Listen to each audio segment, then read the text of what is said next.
So if you're wondering when he got divorced from Andrea, it was in 2008. Now their marriage, like every other aspect of the singer's life, was not without a significant degree of drama. In 2005, his wife had actually filed a restraining order against R. Kelly, claiming that he beat her on multiple occasions. She later let that restraining order expire, though, instead of filing for an extension.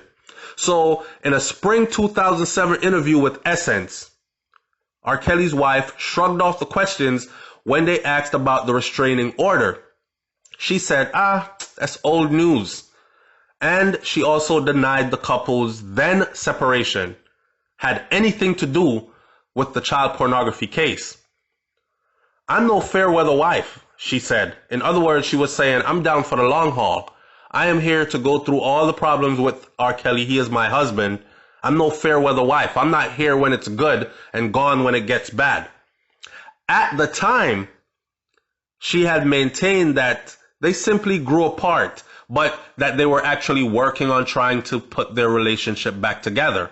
Now, by 2018, fast forward, by 2018, Andrea actually joined her voice to the chorus of her ex-husband accusers, finally revealing to The View that Robert was abusive to her on multiple occasions. She also claimed that he physically assaulted her in the back of a Hummer one time and even hogtied her by binding her hands to her feet, all of which tragically led to her contemplating suicide. As for why she has decided to speak out when she did, she expressed through Instagram that she was ashamed and she was coerced into silence for a long time, but that she wanted to help other victims of domestic abuse find the strength to break free from it and to speak their own truth. A lot of people are saying that, nope, she's after the money as well. Well, I don't know. I don't have anything that can say her story is a lie, so I don't know. Now, this brother actually got written in his signature style of stream of consciousness prose, R. Kelly's memoir. And he has a memoir out that's called Solar Coaster. You know, like roller coaster, but his is Solar Coaster, The Diary of Me. If you've never heard of Solar Coaster, The Diary of Me, then go look it up and have you a good read. Because in here, it has too many odds and random tidbits to list. For example, he spends a lot of time in the book detailing his love for McDonald's, to the point where he refers to McDonald's as the place that gives me comfort in times of trouble. The fast food joint was even the first stop R. Kelly made after winning his child pornography trial. He went right to McDonald's. Now, you're accused of child pornography. You just got out of court by the skin of your teeth. You just beat that. And you went right back to a place where children are gathered in numbers. Crazy. Anyhow, the fast food joint, which is McDonald's, it was the first stop Kelly made, right? He also makes several dark revelations, such as the claim that he witnessed his 8-year-old girlfriend, Lulu, drown in a river when he was a child, and the fact that he himself was a victim of repeated sexual abuse starting at the age of 8 years old. Sadly, there are even more disturbing passages relating to Kelly's childhood trauma.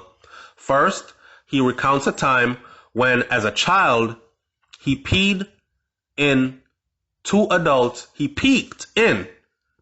a room as a child, and 2 adults were having sex.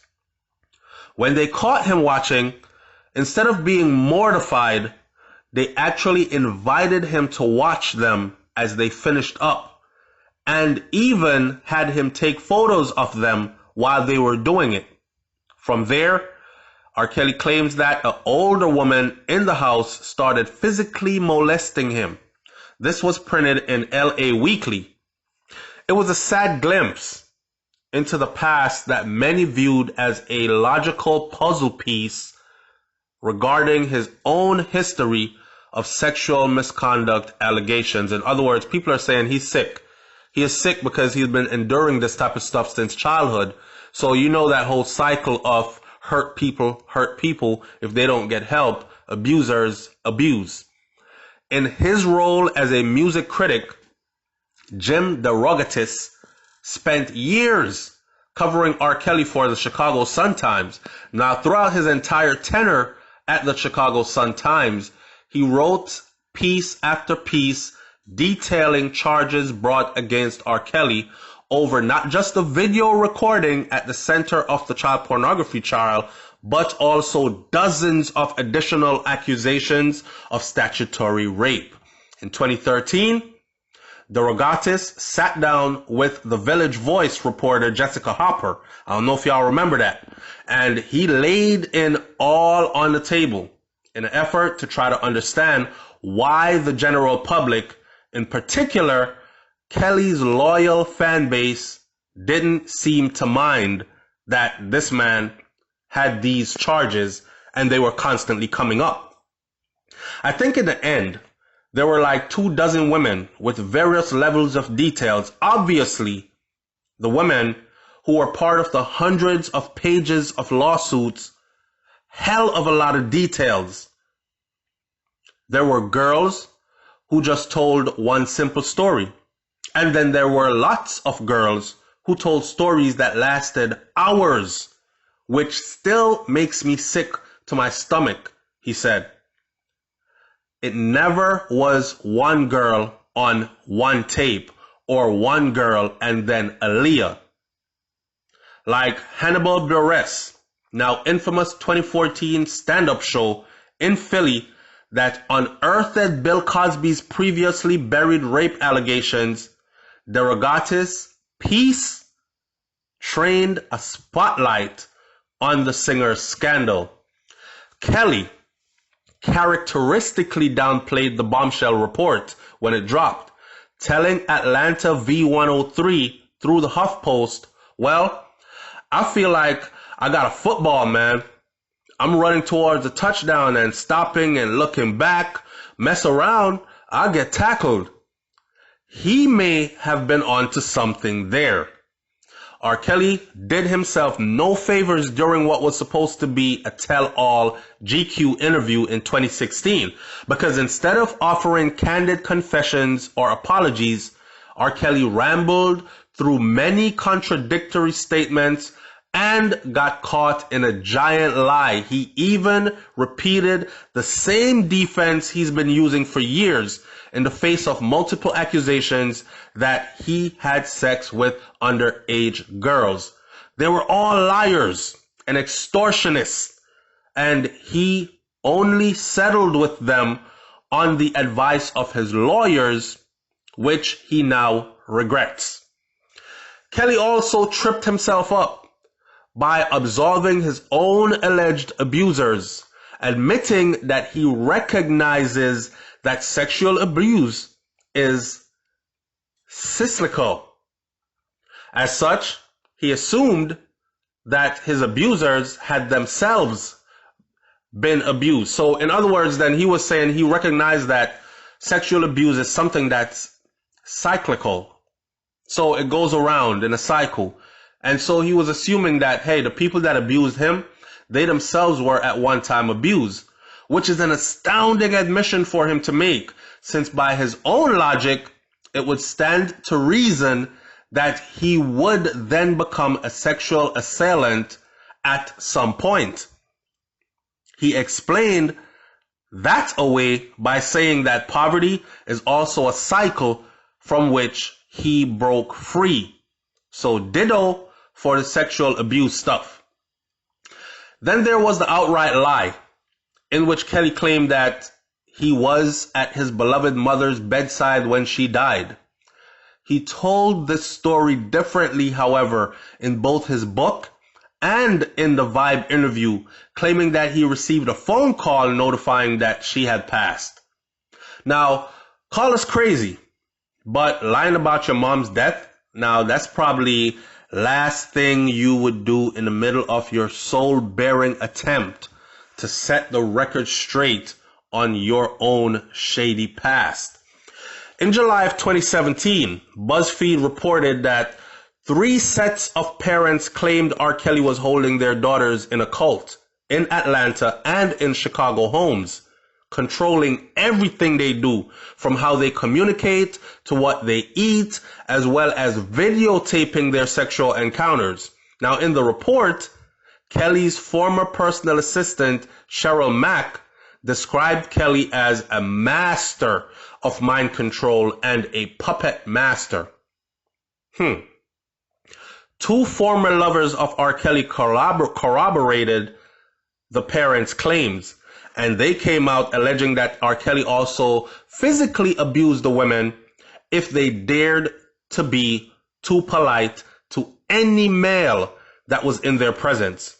The young women were reportedly brought to Kelly by their parents who wanted to help their children find success in the music industry. Kelly then allegedly brainwashed the children. Kelly was also accused of restricting the women's phone calls usage, forbidding them from contacting family or friends without his blessings, and leaving his property without permission. Kelly allegedly also controlled the way that the females dressed and even made them receive permission to use the bathroom. So if they wanted to take a boo-boo, a number 1 or a number 2, they had to actually ask his permission.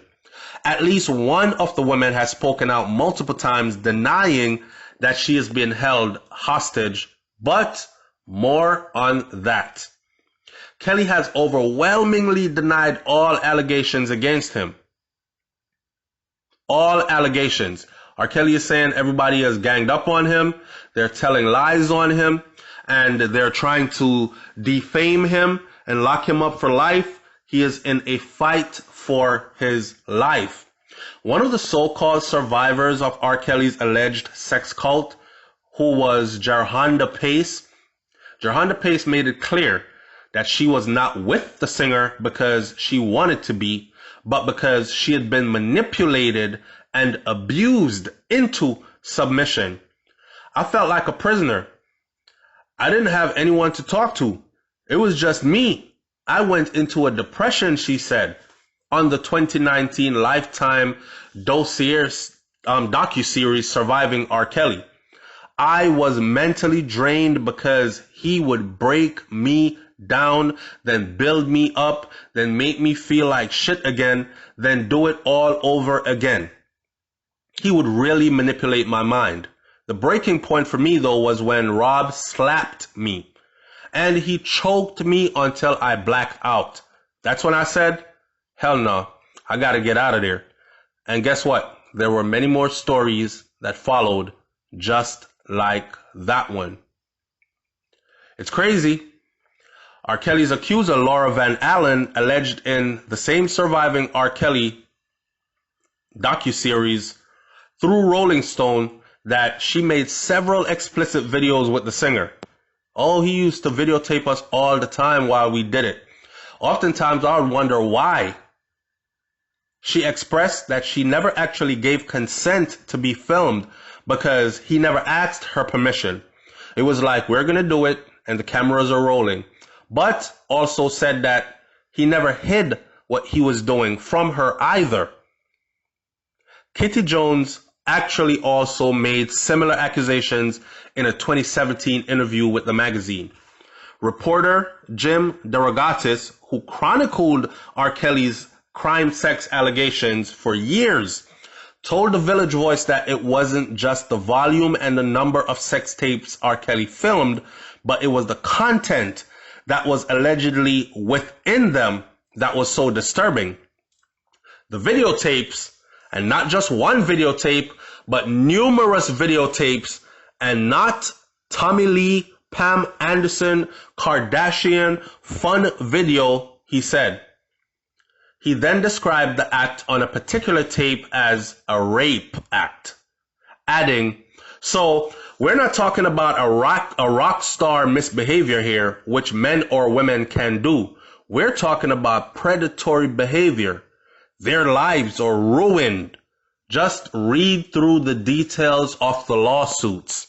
So for those of you who are wondering what else do they have on R. Kelly, when they raided all his homes, all his properties, all his condos, all his studios, when they raided everything and they took all the hard drives and video cassettes and cameras and computer, laptops, musical equipment, recording equipment even, they found a lot.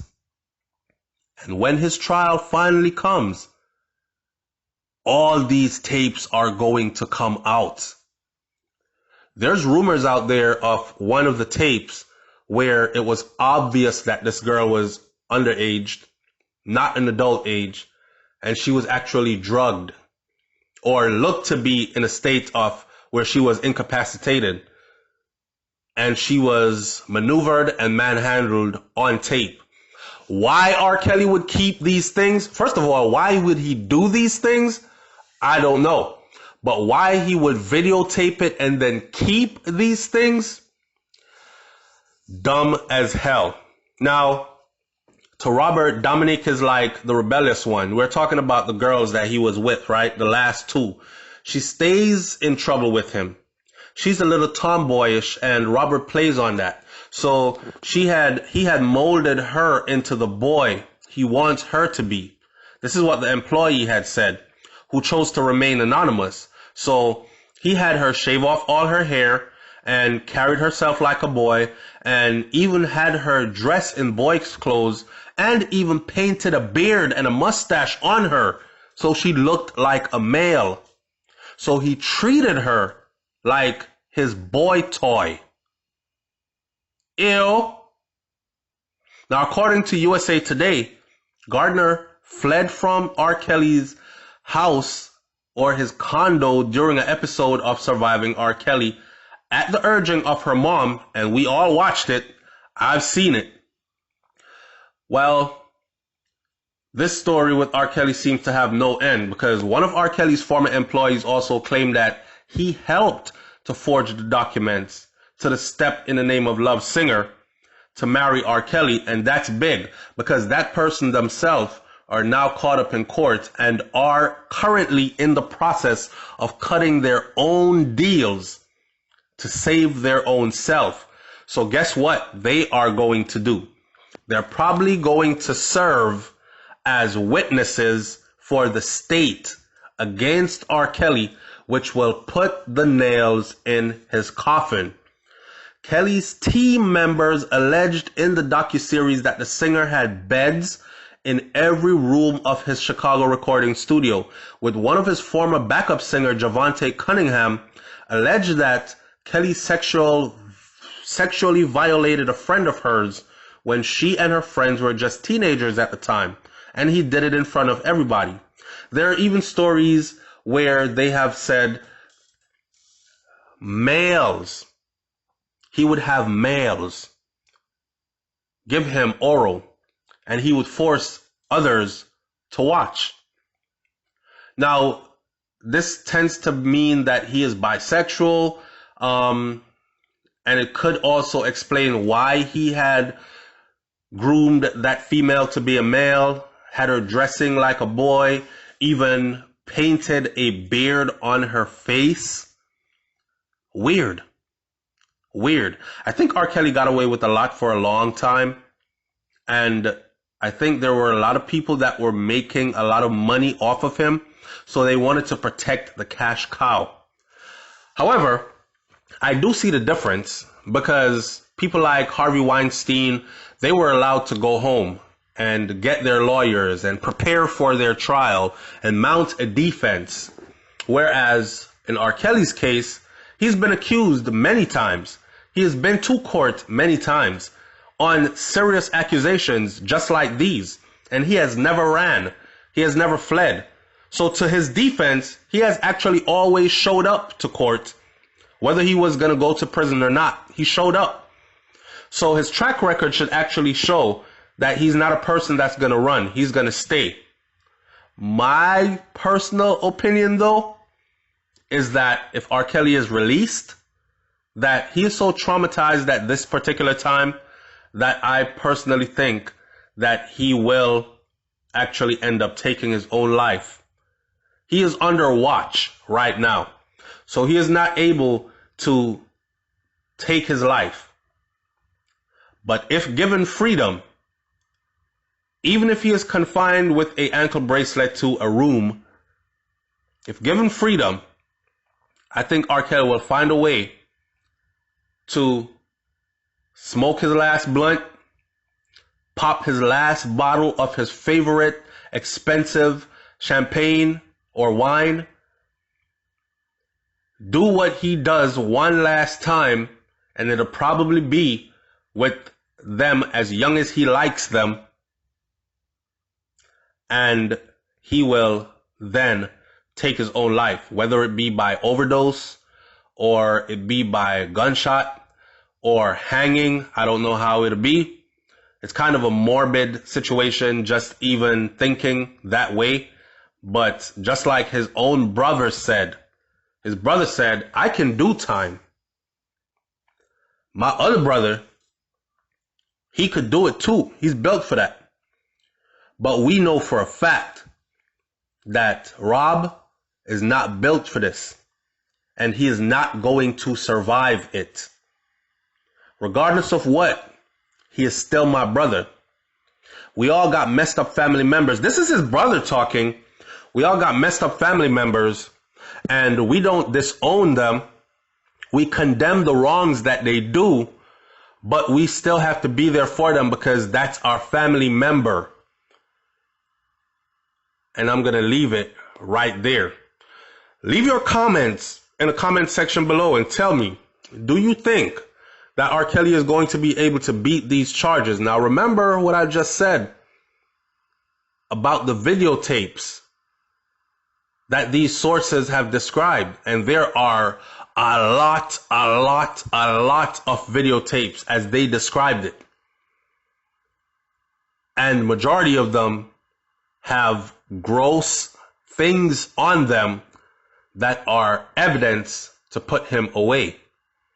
Now, knowing now, because before all they had were accusations, and Kelly was always able to pay off people, and he said in court that he regrets paying these people off, but he did it at the advice of his lawyers. You know, when you're at the top of your game and you're in demand, you have to fly out to Dubai, and the next day you have to be in France, and the next day you're in Paris, and the next day you're in London, and the next day you're in Egypt somewhere, the next day you're in some other part of the world, and you're back in the States touring all 50 states, and you're in demand and on the go, and there are a large group of people, from dancers to backup singers, choir, band, instrument players, engineers, managers, assistants.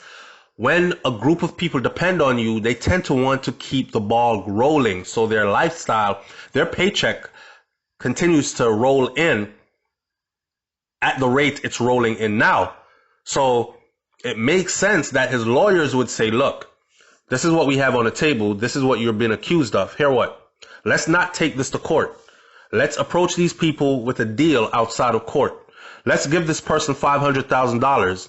That's what we're going to have to do for this not to make it to court. If it makes it to court, you're going to have to stop touring. You're going to have to stop making music. And you risk the possibility of going to prison, which would stop the whole show. So you had a lot of people on board that were like, okay, pay this person off. Make it go away. Have them sign these non-disclosure papers and we'll carry on with business. But those started becoming too many. And when they started becoming too many, it started becoming a problem. He didn't have any more money to pay all the people that he was doing these things to. This is what it seems like. So when the money ran out, people started taking it to the public. And then those who already got paid and signed the papers, they started coming out too. Like, I don't care. I signed a non-disclosure agreement, but I don't care. That money is done anyways. So I don't care. I'm still going to tell. Will this hold up in court though? It might not hold up in court legally, but for the fact that they will give these people the stage to speak And you heard them say over 50 witnesses will be there on the state's behalf. So when this holds up in court, not as credible anything, but it will strike the heart of the jurors. When someone comes forward and say, yeah, I was 15 at the time, but we got paid $500,000 to disappear. And we did, because we thought it was the right thing to do. Plus, you know, we were in poverty, bills was killing us and all this other stuff. So we took the money and we went our way. But just for the record, it did happen. I don't know if that's going to hold up in court. Regardless of what, though, it is my personal assessment that R. Kelly will probably never be free again from prison in my lifetime. It sounds sad, but it's even sadder for the victims. And if he is guilty of all he has been accused of, and the worst, if they actually have videotaped proof, fry him. Lock him up and throw away the key, and may he go through whatever prisoners go through when prisoners do a whole lot of time in prison. Y'all know what goes on behind them walls. We're going to leave this one right here at the top of the hour. Like, comment, share, subscribe, leave your comments in the comment section below, and let's talk about this one. I'm out. Peace.